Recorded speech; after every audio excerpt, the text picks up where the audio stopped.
ಒಂದು ಕಾಲದಲ್ಲಿ ಮಾಗಧ ದೇಶದಲ್ಲಿ ಒಂದು ಪಾವನ ನಗರವಿತ್ತು. ಆ ಊರಿನಲ್ಲಿ ಚಾರುಮತಿ ಎಂಬ ಹೆಸರಾಂತ ಮಹಿಳೆ ತನ್ನ ಗಂಡನ ಜೊತೆ ನೆಮ್ಮದಿಯಿಂದ ಬದುಕುತ್ತಿದ್ದಳು. ಚಾರುಮತಿ ಅತಿ ದೈವಭಕ್ತೆ. ತನ್ನ ಸದ್ಗುಣಗಳಿಂದ ಆಕೆ ಎಲ್ಲರಿಗೂ ಅಚ್ಚುಮೆಚ್ಚಿನವಳಾಗಿದ್ದಳು.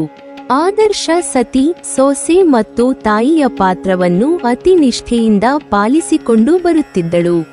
ಬಡತನದಲ್ಲಿ ಆಕೆ ಕಾಯಿಲೆ ಪೀಡಿತ ತನ್ನ ವಯೋವೃದ್ಧ ಅತ್ತೆ ಮಾವಂದಿರ ಸೇವೆಯನ್ನು ನಿಷ್ಕಲ್ಮಶವಾಗಿ ಅತ್ಯಂತ ಶ್ರದ್ಧೆಯಿಂದ ಮಾಡುತ್ತಿದ್ದರೂ ಅವರ ಕಾಯಿಲೆಗಳು ವಾಸಿಯಾಗದೆ ಅವರು ನರಳುತ್ತಿದ್ದನ್ನು ನೋಡಿ, ಓ ದೇವರೇ, ದಯವಿಟ್ಟು ನಮ್ಮ ಅತ್ತೆ ಮಾವನವರ ಕಾಯಿಲೆಯನ್ನು ಗುಣಪಡಿಸು, ಅವರ ನರಳುವಿಕೆಯನ್ನು ನಾನು ನೋಡಲಾರೆ ಎಂದು ಪ್ರತಿದಿನವೂ ಕೇಳಿಕೊಳ್ಳುತ್ತಿದ್ದಳು.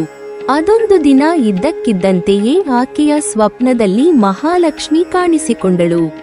ಈಕೆಯ ಗುಣದಿಂದ ಪ್ರಸನ್ನಳಾದ ದೇವತೆ ಲಕ್ಷ್ಮಿ ಚಾರುಮತಿಯ ಕನಸಿನಲ್ಲಿ ಬಂದು ಶ್ರಾವಣ ಮಾಸದ ಹುಣ್ಣಿಮೆಯ ನಂತರದ ಶುಕ್ರವಾರ ತನ್ನನ್ನು ಪೂಜಿಸುವಂತೆ ಕೇಳಿಕೊಂಡಳು. ಓ ಚಾರುಮತಿ, ನಾನು ನಿನ್ನ ಭಕ್ತಿಯಿಂದ ಮೆಚ್ಚಿದ್ದೇನೆ. ನೀನು ಶ್ರಾವಣ ಮಾಸದ ಶುಕ್ಲ ಪಕ್ಷದ ಶುಕ್ರವಾರ ನನ್ನನ್ನು ವರಮಹಾಲಕ್ಷ್ಮಿ ರೂಪದಲ್ಲಿ ಪೂಜಿಸು. ನಾನು ನಿನ್ನ ಮನೆಗೆ ಸಮೃದ್ಧಿ ಮತ್ತು ಶುಭವನ್ನು ತರುತ್ತೇನೆ. ಒಂದು ವೇಳೆ ಈ ಪೂಜೆ ಪರಿಪೂರ್ಣವಾದರೆ ಆಕೆಗೆ ಜೀವನದಲ್ಲಿ ಏನು ಬೇಕೋ ಅವೆಲ್ಲ ಸಿಗುವ ವರ ನೀಡುತ್ತೇನೆ ಎಂದು ವಾಗ್ದಾನ ನೀಡಿದಳು. ಚಾರುಮತಿ ನಿದ್ರೆಯಿಂದ ಎದ್ದು ಸಂತೋಷದಿಂದ ಆ ಕನಸನ್ನು ತನ್ನ ಪತಿ ಮತ್ತು ಮನೆಯವರಿಗೆ ತಿಳಿಸಿದಳು. ಅವರು ಸಹ ಅದಕ್ಕೆ ಸಮ್ಮತಿಸಿದರು. ಆ ದಿನಕ್ಕಾಗಿ ಕಾಯುತ್ತಿದ್ದು ಆ ದಿನ ಬರುತ್ತಲೇ ಅವರೆಲ್ಲರೂ ಭಕ್ತಿಯಿಂದ ವ್ರತವನ್ನು ವಿಧಿಪೂರ್ವಕವಾಗಿ ಆಚರಿಸಿದರು. ಅವಳು ಹೂವಿನ ಮಣೆ ತಯಾರಿಸಿದಳು. ಮಂದಾರ, ಮಲ್ಲಿಗೆ, ಕುಸುಮ, ತುಳಸಿ ಹೂವಿನಿಂದ ದೇವಿಯನ್ನು ಅಲಂಕಾರ ಮಾಡಿಸಿದಳು. ನೈವೇದ್ಯಕ್ಕೆ ಪಾಯಸ, ಹೋಳಿಗೆ, ಪಲ್ಯ ಇತ್ಯಾದಿ ನೈವೇದ್ಯ ತಯಾರಿಸಿದಳು. ಮಹಾಲಕ್ಷ್ಮಿಯ ಕಲಶವನ್ನು ಸಿದ್ಧಗೊಳಿಸಿ ಕುಂಕುಮ, ಅರಿಶಿನ, ಹಾಲು, ಅಕ್ಕಿಯಿಂದ ಪೂಜಿಸಿದಳು. ಅವಳ ಸ್ನೇಹಿತೆಯರು, ನೆರೆಹೊರೆಯ ಸ್ತ್ರೀಯರು ಆ ಪೂಜೆಯನ್ನು ನೋಡಿ ಆಕೆಯೊಂದಿಗೆ ಸೇರಿ ಲಕ್ಷ್ಮೀದೇವಿಯನ್ನು ಪೂಜಿಸಿದರು. ಇಂತಹ ಶ್ರದ್ಧೆಪೂರ್ಣ ಪೂಜೆಗೆ ಸಂತುಷ್ಟಳಾದ ಮಹಾಲಕ್ಷ್ಮೀ ದೇವಿ ಸತ್ಯದರ್ಶನ ನೀಡಿ ಅನುಗ್ರಹ ನೀಡಿದಳು. ಅಂದಿನಿಂದ ಪ್ರತಿ ವರ್ಷವೂ ಆಕೆ ತನ್ನ ಬಂಧು ಮಿತ್ರರೊಡನೆ ತಪ್ಪದೆ ಮಹಾಲಕ್ಷ್ಮಿಯ ವ್ರತಾಚರಣೆ ಮಾಡಿ ಸಕಲ ಆಯುರಾರೋಗ್ಯ ಐಶ್ವರ್ಯವಂತಳಾಗಿ ಹಲವಾರು ವರ್ಷ ಸುಖವಾದ ನೆಮ್ಮದಿಯಾದ ಜೀವನ ನಡೆಸುತ್ತಾಳೆ. ವರಮಹಾಲಕ್ಷ್ಮಿ ಹಬ್ಬದ ದಿನ ಶುಕ್ರವಾರದಂದು ಬೆಳಗ್ಗೆಯೇ ಶುಚಿರ್ಭೂತರಾಗಿ ಬೆಳಗಿನಿಂದ ಸಾಯಂಕಾಲದವರೆವಿಗೂ ಉಪವಾಸದಿಂದ ಇದ್ದು ಸಂಜೆ ಸಂಕಲ್ಪ ಮಾಡಿ ದೇವರ ಮನೆ ಅಥವಾ ಮನೆಯ ದೊಡ್ಡದಾದ ಜಾಗದಲ್ಲಿ ಗೋಮೂತ್ರದಿಂದ ಸ್ಥಳ ಶುದ್ಧೀಕರಿಸಿ ರಂಗೋಲಿ ಬಿಡಿಸಿ ಮರದ ಮಣೆ ಅಥವಾ ಕುರ್ಚಿಯ ಮೇಲೆ ಅಗ್ರ ಇರುವ 2 ಬಾಳೆ ಎಲೆಗಳನ್ನು ಇಟ್ಟು ಅದರಲ್ಲಿ ಅಕ್ಕಿ ಹಾಕಿ ಬೆಳ್ಳಿ ಅಥವಾ ತಾಮ್ರದ, ಅದು ಇಲ್ಲದಿದ್ದಲ್ಲಿ ಸ್ಟೀಲ್ ಕಲಶ ಇಟ್ಟು ಆ ಕಲಶದಲ್ಲಿ ಒಣ ದ್ರಾಕ್ಷಿ, ಗೋಡಂಬಿ, ಬಾದಾಮಿ, ಉತ್ತುತ್ತೆ, ಕಲ್ಲು ಸಕ್ಕರೆಗಳನ್ನು ತುಂಬಿ ಅನುಕೂಲ ಇದ್ದಲ್ಲಿ ಬೆಳ್ಳಿ ಅಥವಾ ಬಂಗಾರದ ನಾಣ್ಯ ಹಾಕಿ ಶುದ್ಧವಾದ ಅರಿಶಿನ ಚಿಟಿಕೆ ಹಾಕಿ ಶುದ್ಧವಾದ ನೀರು ತುಂಬಬೇಕು. ಹಾಗೆ ಸ್ಥಾಪಿಸಿದ ಕಲಶದಲ್ಲಿ ಮಾವಿನ ಸೊಪ್ಪಿನ ಅಗ್ರವನ್ನಿಟ್ಟು ಅದರ ಮೇಲೆ ಅರಿಶಿನ ಹಚ್ಚಿದ ಮತ್ತು 3 ಕಡೆ ಕುಂಕುಮ ಹಚ್ಚಿದ ತೆಂಗಿನಕಾಯಿಯನ್ನು ಜುಟ್ಟು ಮೇಲೆ ಬರುವಂತೆ ಇಟ್ಟು ಅದರ ಮುಂದೆ ಲಕ್ಷ್ಮೀ ದೇವಿಯ ಬೆಳ್ಳಿ ವಿಗ್ರಹವನ್ನು ಇಲ್ಲವೇ ಲಕ್ಷ್ಮೀ ದೇವಿಯ ಬೆಳ್ಳಿ ಮುಖವಾಡವನ್ನು ಇಲ್ಲವೇ ಅವೆರಡೂ ಇಲ್ಲದಿದ್ದಲ್ಲಿ ಅರಿಶಿನದಲ್ಲಿ ಲಕ್ಷ್ಮೀ ದೇವಿಯನ್ನು ಮಾಡಿಕೊಂಡು ಇಡಬೇಕು. ಸಮುದ್ರ ಮಂಥನದ ಸಮಯದಲ್ಲಿ ಮಹಾಲಕ್ಷ್ಮಿ ಶ್ವೇತ ವಸ್ತ್ರದಲ್ಲಿ ಉದ್ಭವವಾದ ಕಾರಣ ವರಮಹಾಲಕ್ಷ್ಮಿ ವ್ರತದ ದಿನ ದೇವಿಗೆ ಶ್ವೇತವರ್ಣದ ಕೆಂಪು ಅಂಚಿನ ಸೀರೆಯನ್ನು ಉಡಿಸಿ ಅಲಂಕಾರಕ್ಕಾಗಿ ನಾನಾ ಬಗೆಯ ಹೂವುಗಳ ಹಾರಗಳ ತೋಮಾಲೆಯಲ್ಲದೆ ಮನೆಯಲ್ಲಿರುವ ವಿವಿಧ ಚಿನ್ನಾಭರಣಗಳನ್ನು ತೊಡಿಸುವುದು ಇತ್ತೀಚೆಗೆ ನಡೆದುಕೊಂಡು ಬಂದಿರುವ ರೂಢಿಯಾಗಿದೆ.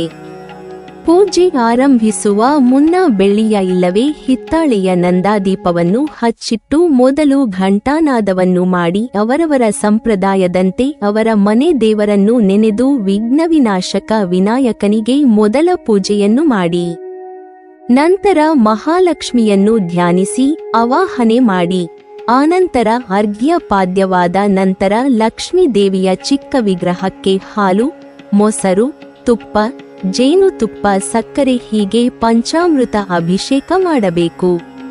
ಅರಿಶಿನ, ಕುಂಕುಮ, ಗಂಧ ಇತ್ಯಾದಿಗಳಿಂದಲೂ ಹಾಗೂ ಮಲ್ಲಿಗೆ ಇತ್ಯಾದಿ ಪುಷ್ಪಗಳಿಂದಲೂ ದೇವಿಗೆ ಅಲಂಕಾರ ಮಾಡಿ ಅಂಗಪೂಜೆ ಹಾಗೂ ಬಿಲ್ವ, ದವನ, ಮರಗ ಇತ್ಯಾದಿ ಪತ್ರೆಗಳಿಂದ ಅರ್ಚನೆ ಮಾಡಬೇಕು.